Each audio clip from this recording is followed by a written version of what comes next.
ko naka alxames benn fan ci novembre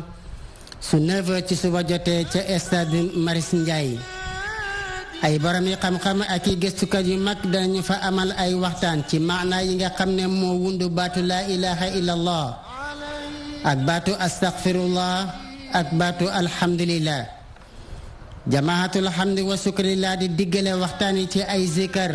ak tag yonent bi sallallahu alayhi wa sallam salaatu tasbih di julli gu am solo gu yonent bi sallallahu alayhi wa sallam moo ko dénkoon xeet wi daañu ko fa amal suñu ci noppee daañu ñaanal suñu bopp ñaanal way dawlu yi ñaanal suñu réew ak mbooleem réewu julli ñi ak àdduna bi yépp alxames lay doon benn fan ci novembre su 9h ci suba jotee ci stade Marius Ndiaye groupe Excaf ànd ak rajo Dunia RDV ak DTV ak Soxna FM di ci woo mbooleem jullit ñi wasalaamu aleykum wa rahmatullahi taala wa barakatuhu.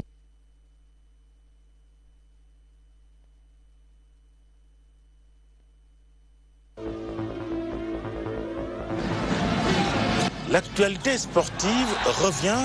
sur la DTV à travers votre émission Débrief. Tous les sports seront au rendez-vous. Le basketball, le football, le handball, l'athlétisme, les arts martiaux, bref, tous les sports sur la DTV à travers votre émission Débrief.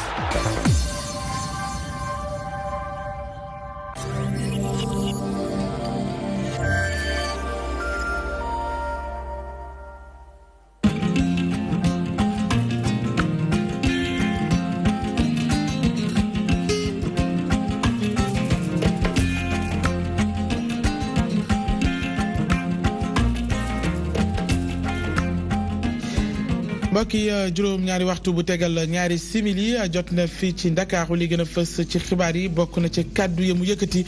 niki démb ginnaaw cérémonie officielle bi di Aly Ngouille Ndiaye sàkku ci way politique yi ñu fexe ba nangu lépp luy tukkee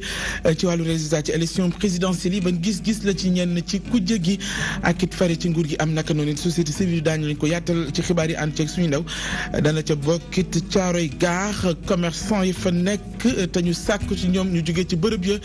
doore ko niki tey ñoom ñu làkk kandaare ne duñu ko nangu lu may ni nguur gi dafa taxaw temm ngir dàmp leen laata ñu fay jóge waral ba ñu wàcc ci mbedd mi wane seenu naqar di ngeen mën a teewlu kaddu ñenn ci ñoom ci xibaar yi na ci bokkit saison touristique bi dox ca Casamance ak la ko wër muy vol bu njëkk daal di wàcc jóge ca Paris wàcc sa Cap Skirring ñu fa yëngu jëm ci wàllu wi di ko rafetlu ne lu mel bu fekkee ni wàññeekul dana gën a suqali gox boo di Casamance gox boobee di Casamance daan ci dikkeen ci xibaar yi daan ci boole yi international bi ñu jagleel bindkatu africain yi ñu fas yéene ko màggal juróom-ñaari fan ci weeru novembre bi ñu dëkkmal ñu amal ci ab ndaje jëm ci fësal yenn ci ay taxawaay yu écrivain yi am naka noonu yu Sénégal ak yu Gambie waaye it jagleel pàcc bu am solo réew mi di Égypte ngir lëkkaloo gi dox seen diggante réew mi daañu leen ko jukkil ci xibaar yi ponk yaa ngoog mbokk yi bu ngeen ñu toppee ñu daal di ko yaatal.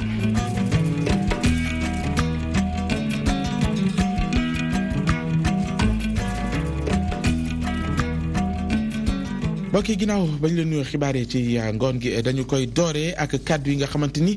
Aly Ngouille Ndiaye di jëwriñ duñ dénk wàllu kaaraange bi réew mi moo ko yëkkati ni ki démb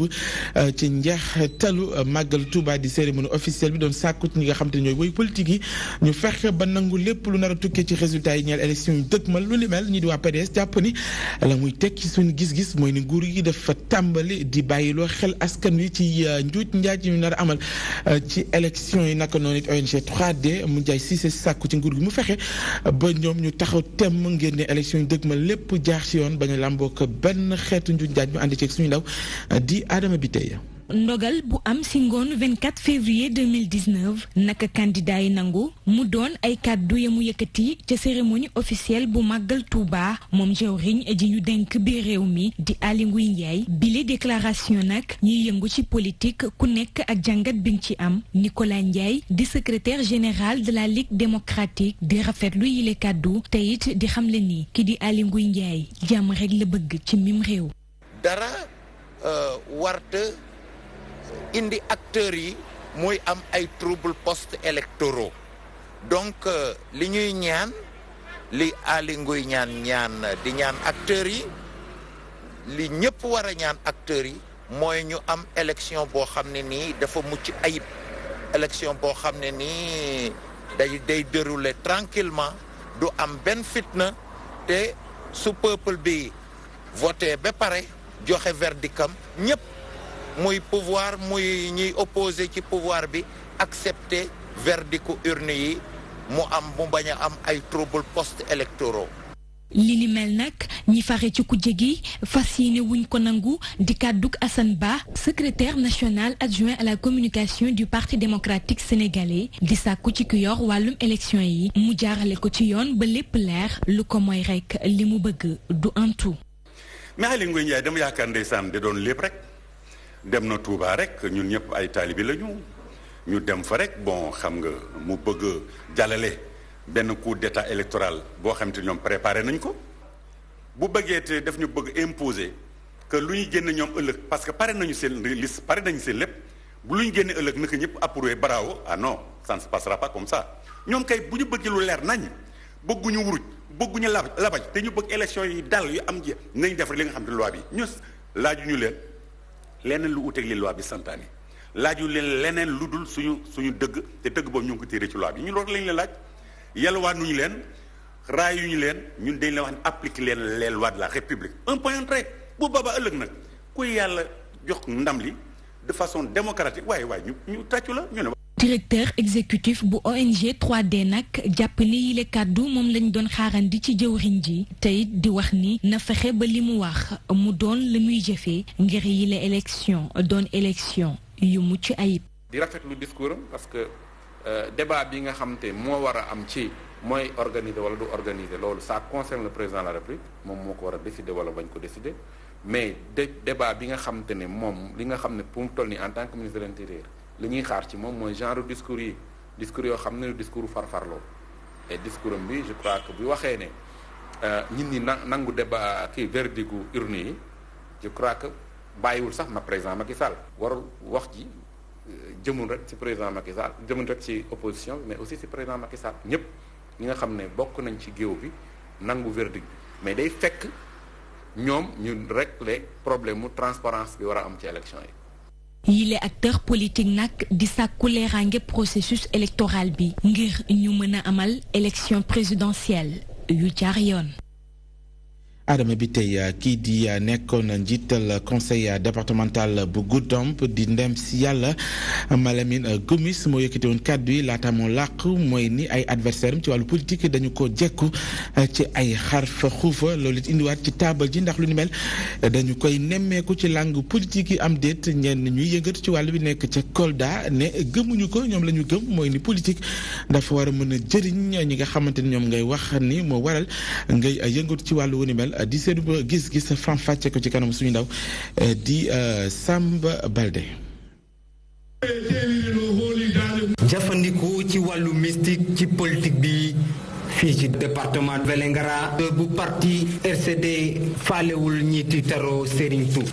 yàlla mooy sax nit ki te moo mën a jël sa bakkan aussi kon loolu buñ koy def man ñaan naa leen ñu bàyyi ko en tout cas ndaw yu ànd ak man ñun de loolu gëmuñu ko ñun yàlla lañ gëm te liggéey lañ gëm loolu en tout cas loolu la ñuy doxal. fii nag ci région bu Kolda ak ci yeneen collectivité locale fii ci réew mi dañuy gis ay élus locaux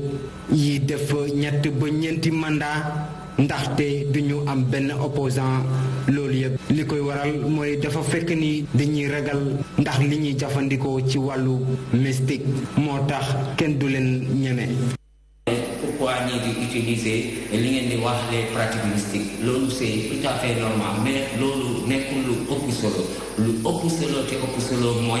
ku war a présenté wu ci moo xam ci élection locale wala ci élection législative wala ci élection présidentielle da nga war a am sa vision da nga war a am sa programme politique bu dëgër bi ngay proposer population bi léegi population bi ci wàllu programme boobu c'est à partir de ce programme la war a yow fal parce que bu ñu ko defee dinañu am ay candidats wala ay des élus yoo xam ne amuñu benn programme dañuy basé rek ci nax nit ñi wala di ragaloo seen ay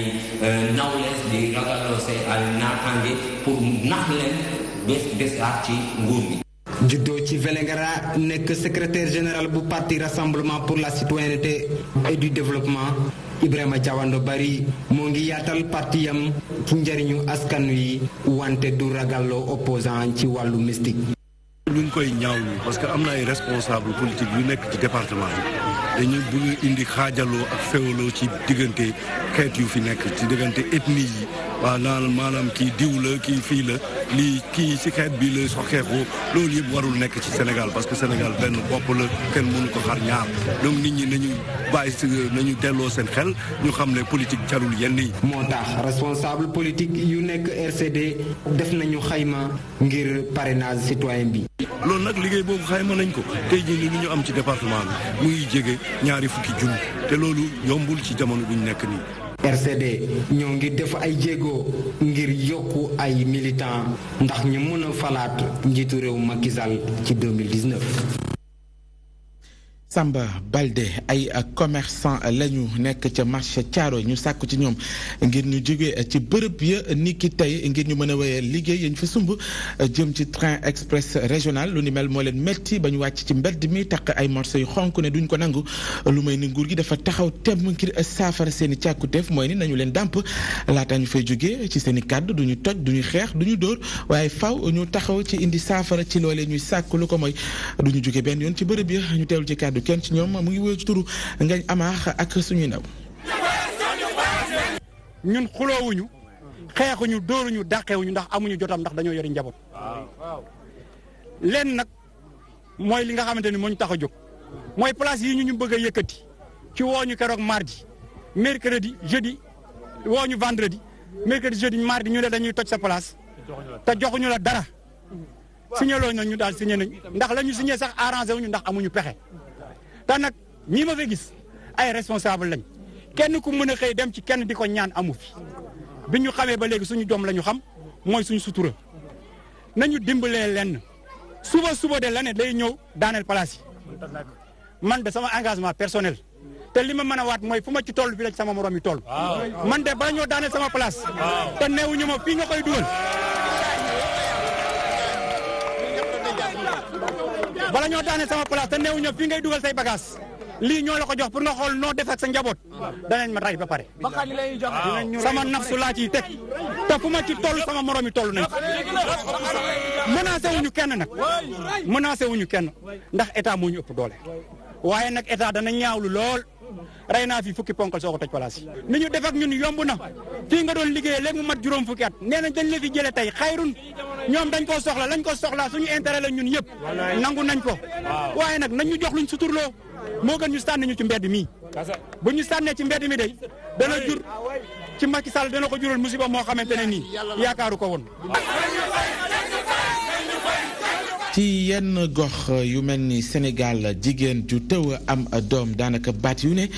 la ñuy tekk ci moom di ko joxoñ di wax ni dafa jaasir ak ya ca aju ngir soppi doxalin bu ni mel ak gis-gis boobe tax a jóg kuréel bi ñu dippee merk waral ba ñu sabab ab ndaje ni ki tey yooyu nañuy jaar ngir fexe loolee soppeeku jukki nañu ko ci kanam suñu ndaw di Ndeye Fatim Lo xëy na du ñàkk dinañ leen ko jukkil sunu yeneen i jotayu xibaar lii di saison touristique ubbi ca Casamance ak la ko wër mu mel ni vol bu njëkk jóge ca Paris daanu ca Cap Skirring doon lu bégloo acteurs yi ca yëngatu ne am nañ ci njort gu rafet ni lu ni mel bu fekkee ni dakkul dana gën a sukkali seen gox boobee ñu teewlu ci kàddu ñenn ci ñoom ci micro suñu ndaw yu ñu teewal jamono ji ca Casamance di Cheikh Ndiaye. Club Méditerranée dévie la locomotive. daanaka mooy vol bu njëkk te club bi bu dooree ay activité am loolu dafay tekki rek ni ubbi teg saison bi jëm ci wàllu tourisme door na te vol bu njëkk bi di Paris Cap Skirring dañu ciy bëgg ndax daf ñuy bégloo dina tax ba yëngatu am ci wàllu wi te it la muy wane mooy ni ubbi teg lii di tourisme daanaka dafay liggéeyloo ay acteurs yu bëri ci ay secteurs yu uute moo tax daal ma jàpp ni lii di tourisme daal ci Casamance bokk na ci liggéey wala bokk levier yu am solo yoo xamante ni dafay gën a suqali gox bi. Dans les transporteurs et donc vraiment je crois que c'est vraiment la locomotive de l'économie en Casamance aujourd'hui. Je viens pour la première fois au club. man nag bi mooy bu njëkk mu ñëw fi nga xam ne moo di Cap Skirring def naa fi fukki fan chef d'entreprise la di liggéey ci domaine wàllum santé yooyu noonu njëkkoon naa feen ñëw nag Dakar doon liggéey ci wàllum santé ak lépp loo xamante ni daal sama domaine da ciy yëngu fii ci Sénégal mais nag da ciy baax yenn saay ma ñëw fii di noppaliku gis naa ni rafet na lool neex naa noppaliku am na ay mbir yoo xamante ni dina tax képp koo xamante ni bëgg nga soulager woo wala boo liggéeyee pare mën a noppaliku fii moom bërëb bu normal. Et ça c'est très bien. J'ai toujours aimé, j'ai déjà fait le Kenya. dama ko yàgg bëgg te yàgg naa def li nga xamante ne mooy Kenya te gox la bu ma miin lool te sama njaboot sax ñoo mi fi invité ginnaaw gi te ki nga xamante ne moo may tàggat ci wàllu sport xam nga ni sénégalais la moom it daal may wax ni daal boo fi ñëwee doo ko réccu loolu daal moo sabab sama ñëw fii te defagum naa fi daanaka benn semaine may dem ci ay bërëb yoo xamante ne dañuy fay tàggat yaram. La salle quoi, musculation tout ça. mu nga ko ubbi teg lii di saison touristique bi foofee sa Casamance bégloo ñu ci ëpp ci touristes yi fa ne seen xel dal na bokk na ci ki jiite pôle tourisme bu Casamance wax ni jaar-jaaru njiitum xew mi di le président Macky Sall ci gox yooyu bu yàggul dara ak it lañ fa jukki ci ay programme jëm ci yëkkati ak suqali boobee secteur doon na lu dalee seen xel ak yeneen yi mu junj moom Marie-Louise Faye dañ koy teewlu ci faram-fàcce geek suñu ndaw. ci ku nekk xam ne vol bi doog a yegg si nii moom mooy wane ubbi ci saison bi fii ci Casamance particulièrement ci Cap Skirring donc bu club indee premier volam mooy wane ne saison bi ubbi na daaw am nañu résultat ci saison bi parce que am na yokkute amoon na tuuti yokkute ci nombre nit ñi ñëw ren yaakaar nañu ak ñëw président bi ak jéego yu ñu jot a def fii maanaam benn ci li ñu indi sappo mu ñëw samp fi pour mu mën a jege population bi mën a liggéey yaakaar nañu relance bi ren dina gën bi saison bi passé. mu mel ni yéen a ngi koy yëg ndànk-ndànk yegg seem ci xew mi ci fajar gi ak bu guddi gi jotee di ab péex buy junj seddaay bi nar a yegg si ci xew mi mu mel ni fu ñu ko tuddee ñu ci ëpp ci askan wi seen xel dem ci ni ñu mën a def ba seen yaram mucc ca ci yenn xeetu diw ya ñuy jëfandikoo bokk na ci karité ak yeneen yu mel ni moom nga xam te jamono ji ñu ngi ko gis ci marché bi ku ci nekk ak bala yitteel njëg li ci ña koy jaay ndax jàpp ni ak béet ak yi nga xam te ni xëy na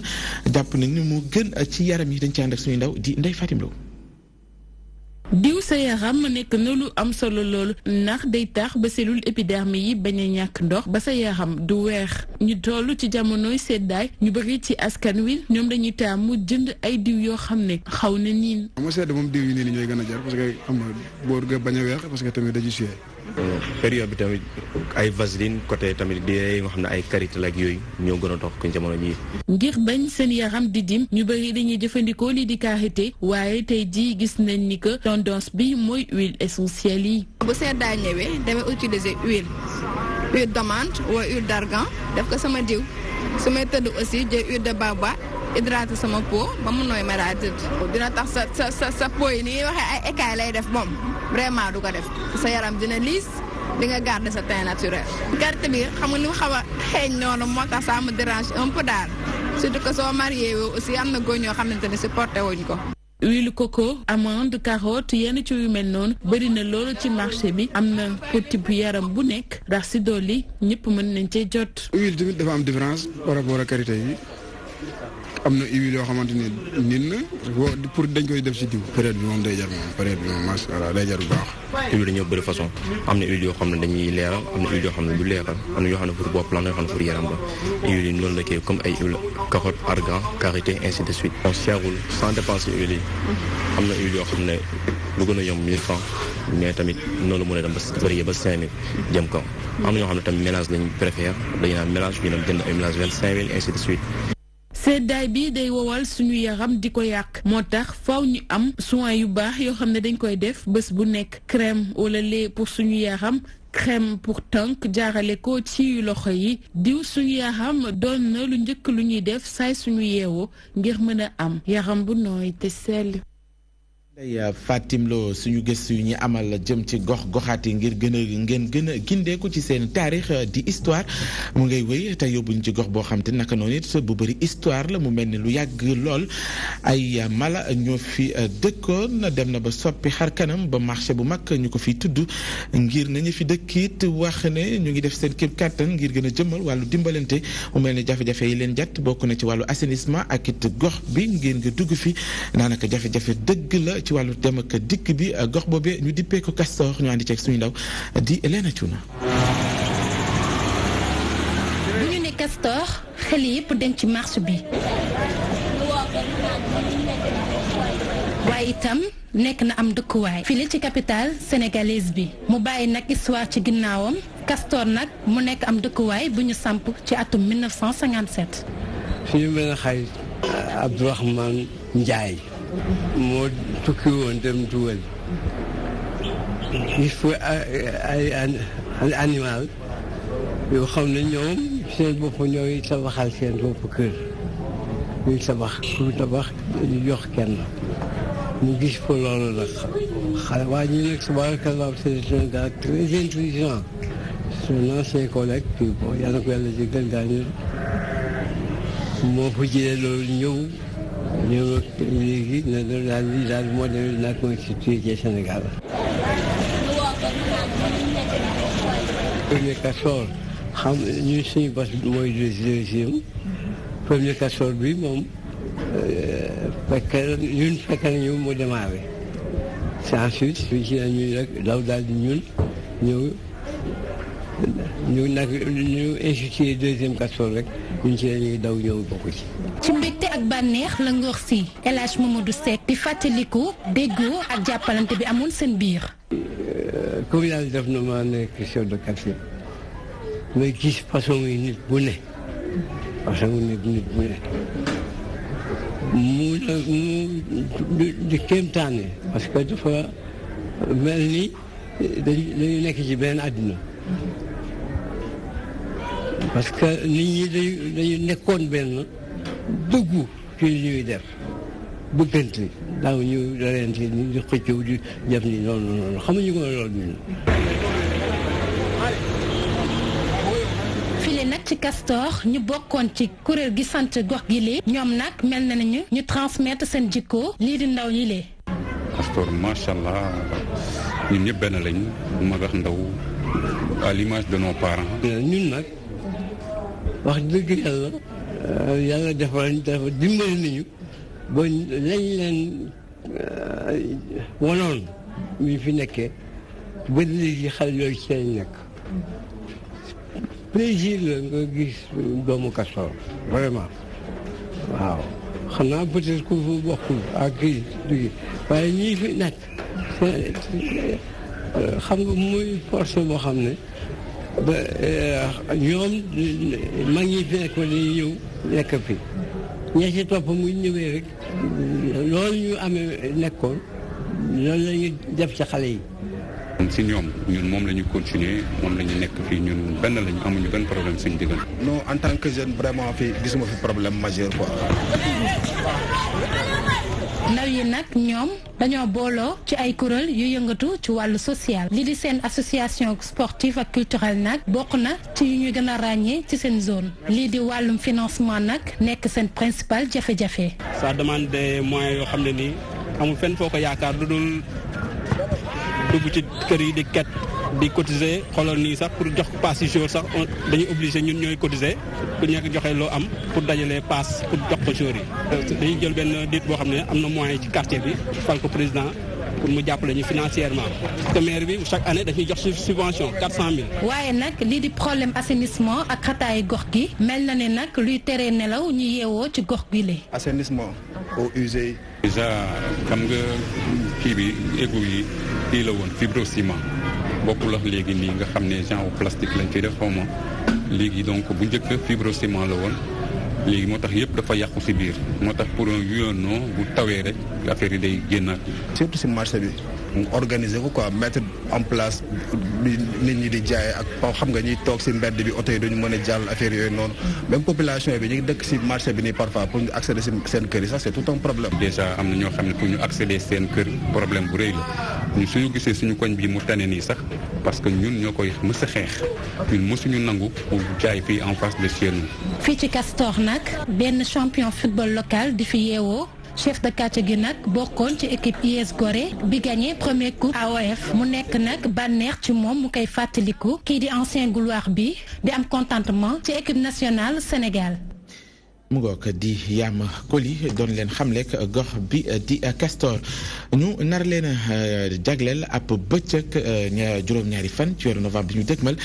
jagleel leen ko ñoom ñu wooye ay écrivain africain di ay bindkat doon it bëccëg boo xamante ne lañ ci nar waxtaane bokk na ci dëgg-dëgg lan mooy démocratie ak solom ci réew naka noonu it delloo njukkal réew mi di Égypte ngir jàppalem jëm ci réewum Sénégal ci musée et civilisation noire waaye it waxtaane wàllu poésie bu Gambie ak bu Sénégal leeral yeeg suñu ndaw di Adjara Ndiaye. littérature démocratie ak pouvoir loolee nag mooy thème bi ñu tàmm ngir waxtaanee ko ci bés bi ñu jagleel ci àdduna bi warngal këpp bindkatu africain yi tànneef bi nag association écrivain Sénégal def ko ndax gën a mën a soññaat askan wi ci li nga xam ni mooy njariñu dëgg démocratie ci réew. lu bare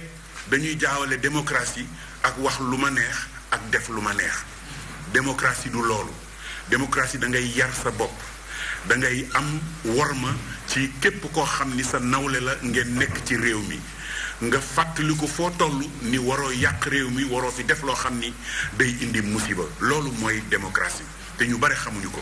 kon bindkat yi dañ ciy waxtaan leeral ko fàttali li nga xam ni mooy reenu démocratie cim réew.